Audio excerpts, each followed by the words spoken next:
السلام علیکم ورحمۃ اللہ وبرکاتہ۔ بسم اللہ الرحمن الرحیم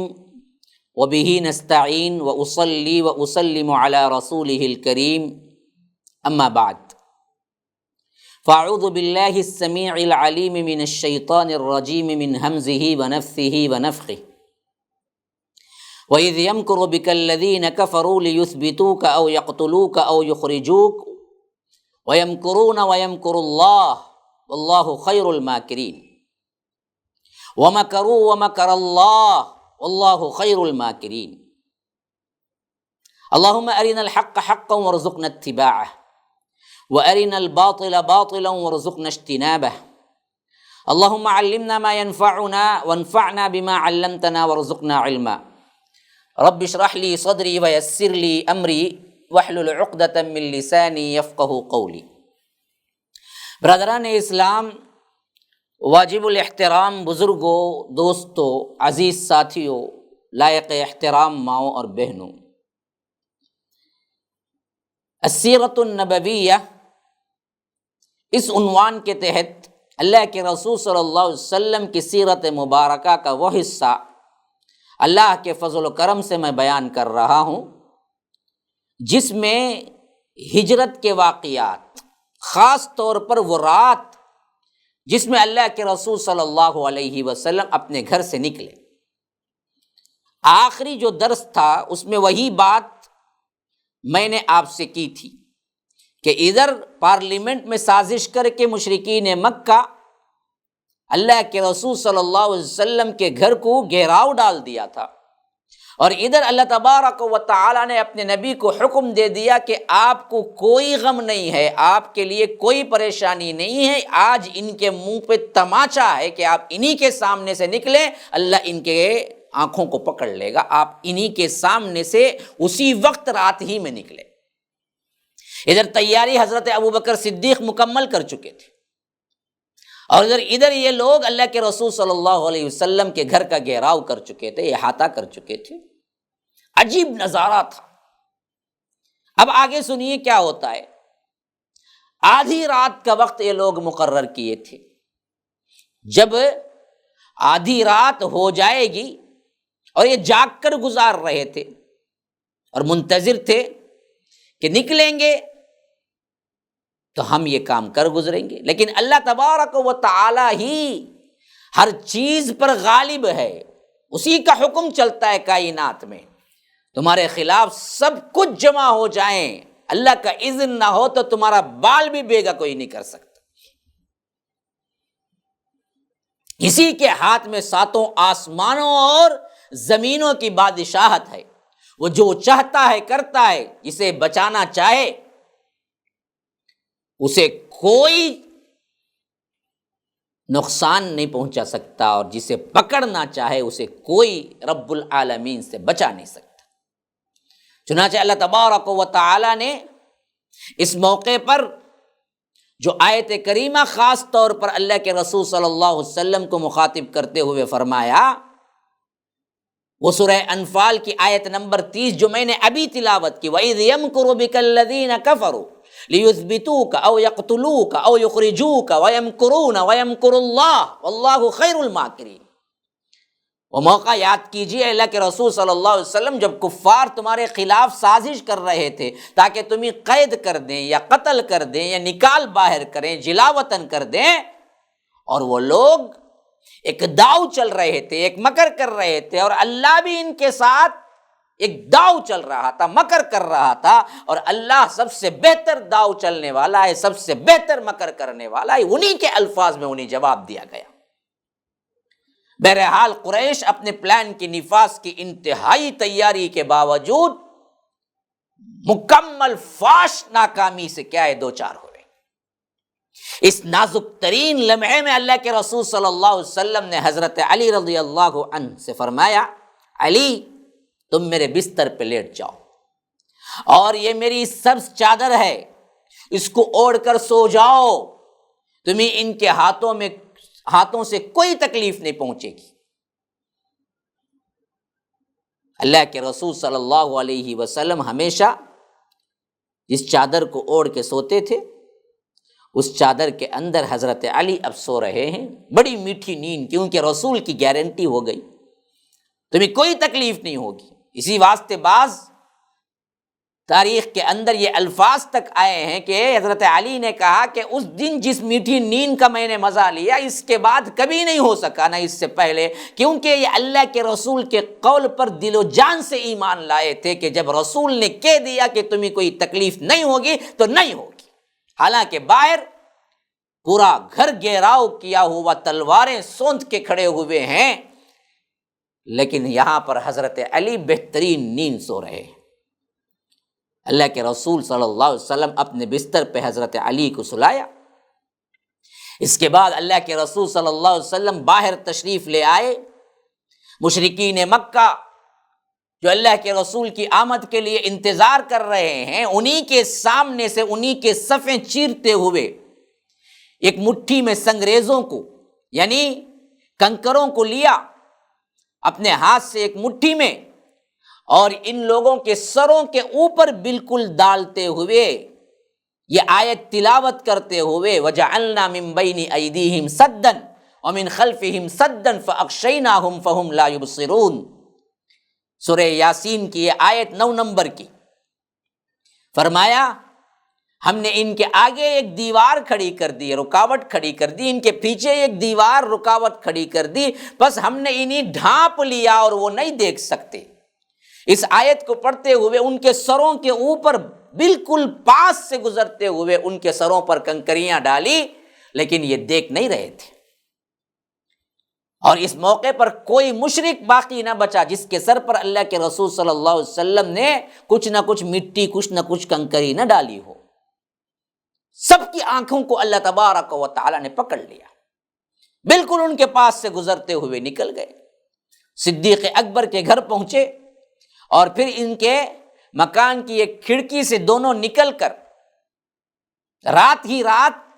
مدینے کے جانب رخ کرنے کے بجائے یمن کے جانب رخ کیا، بالکل اپوزٹ سائڈ، تاکہ معلوم تھا یہ بدبخت معلوم ہوتے ہی تلاش کے لیے نکلیں گے تو مدینے کے راستے پہ نکلیں گے۔ اس واسطے اللہ کے رسول صلی اللہ علیہ وسلم دیکھیے تدبیر کو ہاتھ سے نہیں چھوڑا، گارنٹی پوری کی پوری تھی اللہ بچا لے گا، لیکن جو تدبیر کے کام ہیں اس کو انجام دینا چاہیے، توکل اسی کا نام ہے۔ تو یمن کی طرف کا رخ کیا اور چند میل جو دور جائیں گے تو آپ کو ابھی بھی بالکل مدینے کے مخالف راستے میں آپ کو غار ثور کا نام سے ایک غار ہے جو پہاڑ کے اوپر ہے، اور وہ پہاڑ کا نام ہی ثور ہے، وہاں غار ہے۔ اس میں اللہ کے رسول صلی اللہ علیہ وسلم 3 دن تک رہے۔ ہاں، پھر اس کے بعد مدینے کی راہ لی۔ تو ادھر اللہ کے رسول صلی اللہ علیہ وسلم صدیق اکبر کے گھر پہنچے، وہاں سے صدیق اکبر کو ساتھ میں لیا اور سیدھے غار ثور کی طرف کیا ہے بالکل مدینے کی اپوزٹ جانب چل نکلے۔ اور ادھر محاصرین جو تھے پورے کے پورے جو اکٹھا ہو کے انتظار کر رہے تھے کہ اللہ کے رسول صلی اللہ علیہ وسلم نکلیں گے نکلیں گے نکلیں گے، جبکہ اللہ کے رسول نکل چکے تھے۔ جب وقت مقررہ پر یہ لوگ دیکھے کہ جہاں اللہ کے رسول نکل جایا کرتے تھے اس وقت تک، لیکن اب تو کیا ہے اس سے بھی بہت دیر ہو چکی ہے، کوئی نہیں نکلا، تو ان لوگوں کو بے چینی شروع ہوئی۔ ان لوگوں کی ناکامی اور نامرادی کا اس وقت ہی ان کو علم ہو سکا، اور وہ بھی ایسے ہوا کہ ان کے پاس سے ایک آدمی جو گزر رہا تھا اپنے کسی کام سے بالکل غیر متعلق شخص، وہ انہی آپ صلی اللہ علیہ وسلم کے دروازے پر دیکھ کر پوچھا اتنے لوگ کھڑے ہوئے ہیں کیا مسئلہ ہے؟ تو اس نے کہا کہ تم لوگ کس کا انتظار کر رہے ہیں؟ تو انہوں نے کہا کہ ہم تو کیا ہیں محمد صلی اللہ علیہ وسلم کا۔ اس نے کہا کہ پھر تو تم بالکل ناکام نامراد ہو گئے، خدا کی قسم محمد صلی اللہ علیہ وسلم تو آپ لوگوں کے پاس سے گزرے اور آپ کے سروں پر مٹی ڈالتے ہوئے اپنے کام کو انجام دیا۔ میں نے دیکھا، یعنی دور کا شخص دیکھ رہا تھا اللہ کے رسول صلی اللہ علیہ وسلم وہاں سے گزر بھی رہے ہیں اور مٹی ڈال رہے ہیں، لیکن ان بدبختوں کو نہیں دکھ رہا تھا، کیونکہ اللہ جس کو دکھانا چاہے وہی دیکھ سکتا ہے۔ آنکھ نہیں دیکھتی بلکہ رب کے اذن سے آنکھ دیکھتی ہے۔ تو اس نے کہا کہ میں نے دیکھا اللہ کے رسول تمہارے اوپر مٹی ڈالتے ہوئے یہاں سے نکلے۔ ان لوگوں نے کہا کہ بخدا ہم نے تو نہیں دیکھا۔ پھر جب ہاتھ رکھ کے جب محسوس کیا تو معلوم ہوا کہ واقعتاً سروں پر مٹی پڑی ہوئی ہے۔ ہاں، تو مٹی جھاڑتے ہوئے اٹھ کھڑے ہوئے، پھر دروازے کے روزن سے جھانک کر دیکھا تو حضرت علی رضی اللہ عنہ نظر آئے۔ حالانکہ وہ حضرت علی رضی اللہ عنہ اللہ کے رسول صلی اللہ علیہ وسلم کے بستر پر سو رہے تھے۔ تو اس وقت بھی ان کو کیا شبہ ہو گیا، پھر جھانک کے دیکھا تو وہاں پر تو اللہ کے رسول کے صلی اللہ علیہ وسلم کے بستر پر کوئی تو سو رہے تھے۔ تو انہوں نے کہا یہ تو محمد سوئے پڑے ہیں صلی اللہ علیہ وسلم، ان کے اوپر تو ان کی چادر تک موجود ہے۔ تو وہ آدمی کہنے کے باوجود بھی یہ لوگ اندر داخل ہو کر کچھ کرنے کی ہمت نہ کر سکے۔ اللہ تبارک و تعالی جس کو روک دے اس کو کوئی نہیں چلا سکتا۔ تو یہ لوگ صبح تک وہیں ڈٹے رہے۔ ادھر صبح ہوئی، حضرت علی رضی اللہ عنہ بستر سے اٹھے، مشرکین کے ہاتھوں کے طوطے اڑ گئے۔ یہ کیا ہوا؟ اللہ کے رسول کے بستر سے حضرت علی نمودار ہو رہے۔ ان کو تو بڑی امید تھی کہ کچھ بھی ہو، لیکن چادر وہی، بستر وہی، تو اللہ کے رسول اندر ہی ہیں۔ اور ادھر حضرت علی رضی اللہ عنہ جب اٹھے تو انہوں نے پوچھا کہ اللہ کے رسول صلی اللہ علیہ وسلم کہاں ہیں؟ حضرت علی نے کہا کہ مجھے کیا معلوم، واقعتاً نہیں معلوم تھا۔ ویسے بھی اللہ کے رسول نے صرف یہ بتایا کہ میں نکل رہا ہوں، پلان کیا یہ تو معلوم نہیں تھا۔ اور ادھر اللہ کے رسول صلی اللہ علیہ وسلم ٹھیک 27 صفر، ہاں یعنی ربیع الاول سے پہلے محرم، صفر، اور محرم سے آپ کو معلوم ہے سال کا اسلامک کیلنڈر کا آغاز ہوتا ہے۔ ہاں، نہ اس وقت تعزیہ تھا، نہ پنجے تھے، نہ جھنڈے تھے، نہ بنڈے تھے، سب ایجاد کر لیے گئے بعد میں۔ تو محرم جو ہے اس کے بعد کا مہینہ صفر تھا۔ بعض لوگ سفر کو منحوس سمجھتے ہیں، اتنا بڑا واقعہ ہوا سفر کے اندر جس میں اسلام کا سب سے بڑا انقلاب ہوا ہے، ایسے سفر کو منحوس کوئی سمجھے گا، وہ منحوس ہوگا جو سمجھ رہا ہے۔ بہرکیف 27 صفر 14 نبوت، یعنی مطلب یہ ہے کہ 13 نبوت کا سال مکمل ہو کے 14واں سال شروع ہو کے ایک مہینہ ہو چکا تھا، اور دوسرے مہینے کے 27 روز ہو چکے تھے۔ اور بڑے ہی کوششوں کے ساتھ مورخین، سیرت نگاروں نے انگلش ڈیٹ بھی نکالی ہے، مطابق 13 اور 12 ستمبر کی رات تقریباً 622 عیسوی، کیونکہ 571 کو پیدا ہوئے، تو یہ دراصل کیا ہے، عیسوی کیلنڈر کے اعتبار سے 12 یا 13 ستمبر، اور ہجری کے اعتبار سے 27 صفر 14ویں ہجری، 14ویں نبوت، 14واں نبوت کا سال، اس کی درمیانی رات اپنے مکان سے نکل کر اللہ کے رسول صلی اللہ علیہ وسلم اپنے سب سے زیادہ قابل اعتماد ساتھی صدیق اکبر کے گھر تشریف لے گئے، اور وہاں سے اللہ کے رسول پچھلے دروازے سے، کھڑکی سے نکل کر باہر کی راہ لی تاکہ مکے سے جلد از جلد طلوع فجر سے پہلے پہلے پہنچ جائیں جہاں پہلے سے متعین تھا راستہ۔ اللہ کے رسول صلی اللہ علیہ وسلم کو معلوم تھا کہ قریش پوری کی پوری جد و جہد لگا دیں گے اپنی تلاش میں، اور جس راستے پر سب سے پہلے ان کی نگاہ جائے گی وہ مدینے کا راستہ ہوگا جو شمال کے رخ میں پڑتا ہے۔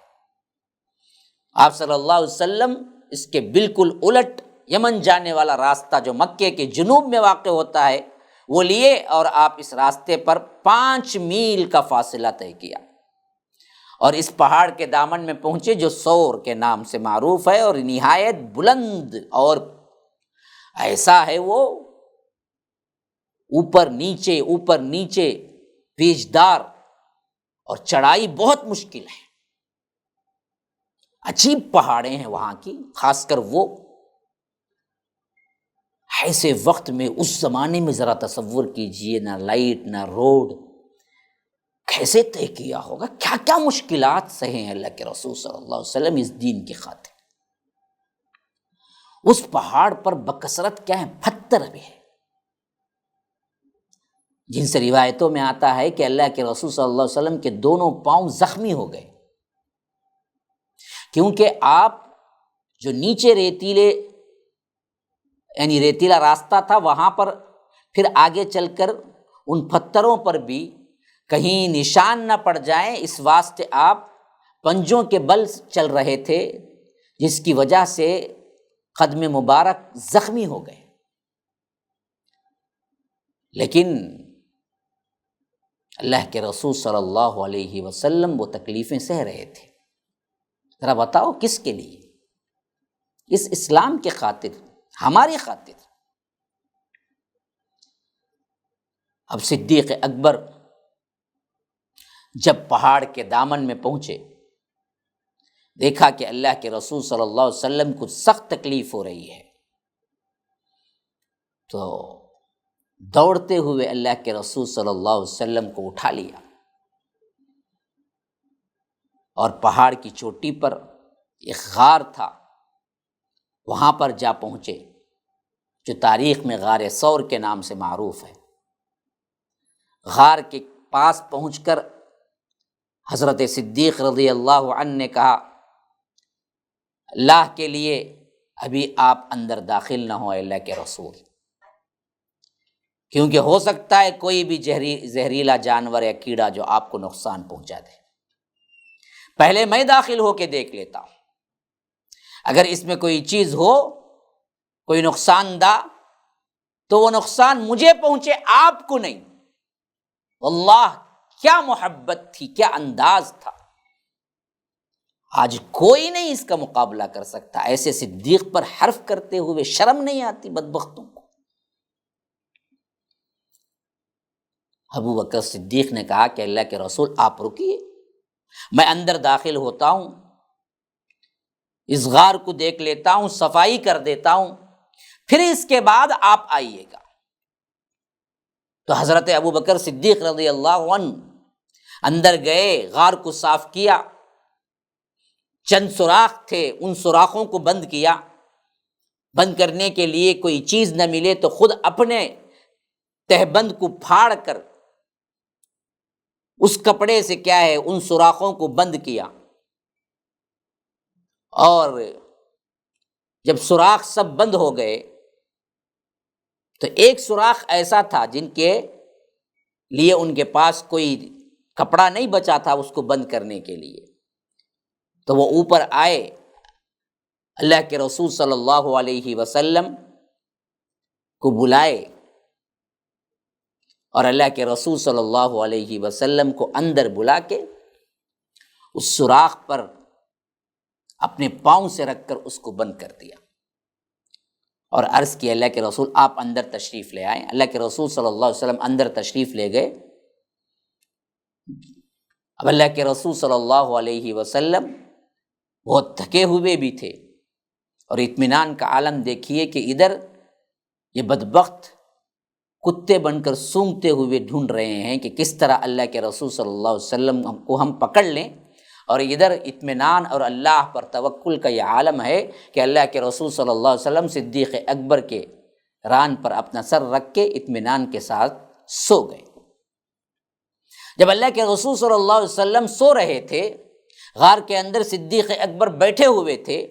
اور سوراخ کے بند ہونے پر، یعنی جہاں پر ان کے لیے کپڑا نہ ملا تھا، اپنے پاؤں سے اس کو بند کیے ہوئے تھے، تو اسی سوراخ میں سے کوئی زہریلا جانور، سانپ یا بچھو جو بھی ہو سکتا ہے، اس نے حضرت صدیق اکبر کے پاؤں کو کاٹ لیا، ڈس لیا، اور وہ زہر کی شدت اور اس درد کی شدت سے ان کے اندر رونا آ رہا تھا، لیکن سوچ رہے تھے کہ اگر میں حرکت کروں تو اللہ کے رسول صلی اللہ علیہ وسلم کی نیند میں خلل واقع ہوگا، تاکہ اللہ کے رسول صلی اللہ علیہ وسلم کو خلل واقع نہ ہو، اس واسطے بغیر حرکت کیے وہاں پر بیٹھے رہے، جاگ نہ جائیں۔ لیکن جب وہ اپنے بدن کو تو کنٹرول کر لیا، لیکن آنسو تھے کہ ابل پڑے، درد کی شدت سے آنکھوں سے آنسو نکل پڑے، اور وہ سیدھے جیسے ہی گرے اللہ کے رسول صلی اللہ علیہ وسلم کے چہرے مبارک پر گرے، اس سے اللہ کے رسول صلی اللہ علیہ وسلم نے آنکھیں کھول دی۔ فرمایا ابو بکر تمہیں کیا ہوا، رو رہے ہو، کیا مسئلہ ہے؟ صدیق اکبر نے عرض کیا اللہ کے رسول میرے ماں باپ آپ پر قربان، مسئلہ یہ ہے کہ مجھے کسی چیز نے ڈس لیا ہے، جس کی وجہ سے کیا ہے، درد شدید ہے میرے پاؤں میں۔ اللہ کے رسول صلی اللہ علیہ وسلم نے اپنا لعاب، جسے ہم تھوک کہتے ہیں، اپنا لعاب نکالا اور اس جگہ پر جہاں تکلیف ہو رہی تھی اللہ کے رسول صلی اللہ علیہ وسلم نے لگا دیا۔ صدیق اکبر کہتے ہیں کہ پھر تو مجھے ایسا محسوس ہوا گویا کہ کبھی وہاں تکلیف تھی ہی نہیں، یہ اللہ کے رسول صلی اللہ علیہ وسلم کے لعاب کا بہترین طور پر معجزہ تھا۔ تبرک، جو لوگ ہمیں کہتے ہیں کہ ہم تبرک کو نہیں مانتے ہیں، جھوٹے ہیں۔ ہم نے کب کہا کہ تبرک کو نہیں مانتے؟ اللہ کے رسول صلی اللہ علیہ وسلم کے ذاتی لحاظ سے جو چیز ثابت ہو گئی اس کو ہم مانتے ہیں، حتیٰ کہ صحابہ اللہ کے رسول صلی اللہ علیہ وسلم کے وضو کے پانی کو لے کر اپنے جسم پہ مل لیتے تھے۔ صحابیات اللہ کے رسول صلی اللہ علیہ وسلم کے پسینے کو لے کر، اللہ کے رسول صلی اللہ علیہ وسلم کے ناخنوں کو لے کر اس میں پانی ڈال کر شفا یابی کے لیے پلا دیا کرتی تھی بچوں کو جب وہ بخار میں ہوتے تھے، اور شفا ہو جاتی تھی۔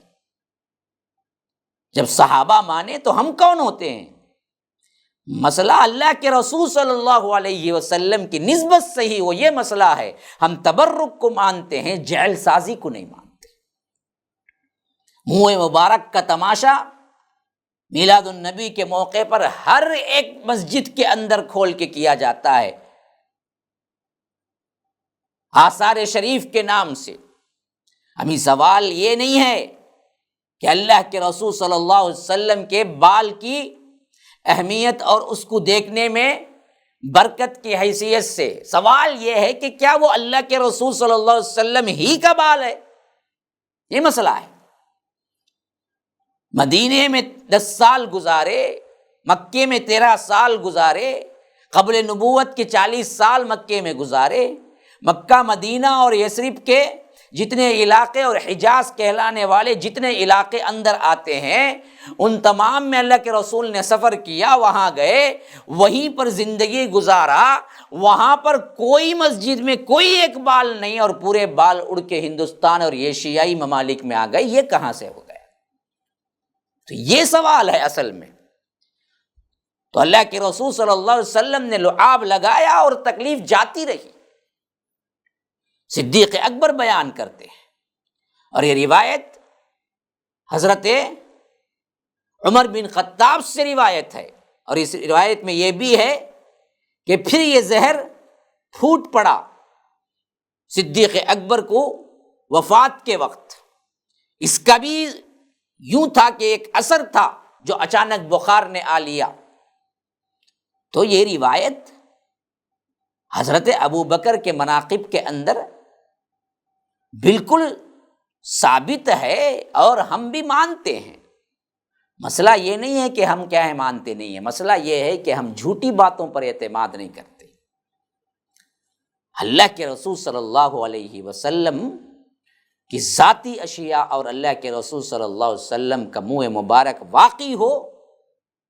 تو پھر بات کچھ اور ہے، لیکن جو نہیں ہے اس چیز کو لے آ کر اس کے لیے ایک تماشا گاہ بنا کر لوگوں کو دھوکہ دینا، یہ ناانصافی ہے، یہ دیانت کے امانت کے خلاف ہے۔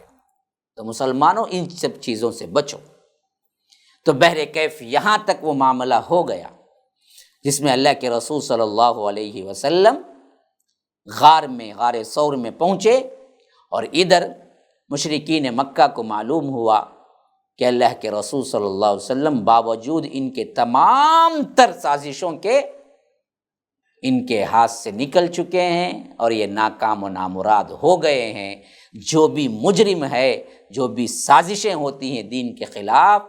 وہ بظاہر دکھنے میں کامیاب نظر آئیں، لیکن نتیجے میں آخری میں ناکامیابی ہی اصل میں ان کا مقدر بنتی ہے۔ اس کے بعد کیا ہوا انشاءاللہ میں اگلی مجلس میں آپ کے سامنے پیش کروں گا۔ تب تک کے لیے مجھے اجازت دیجیے۔ ھذا وباللہ التوفیق، صلی اللہ وسلم علی نبینا محمد۔ اسأل اللہ لی ولکم ولسائر المسلمین من کل ذنب فاستغفروہ انہ هو الغفور الرحیم۔ والسلام علیکم ورحمۃ اللہ وبرکاتہ۔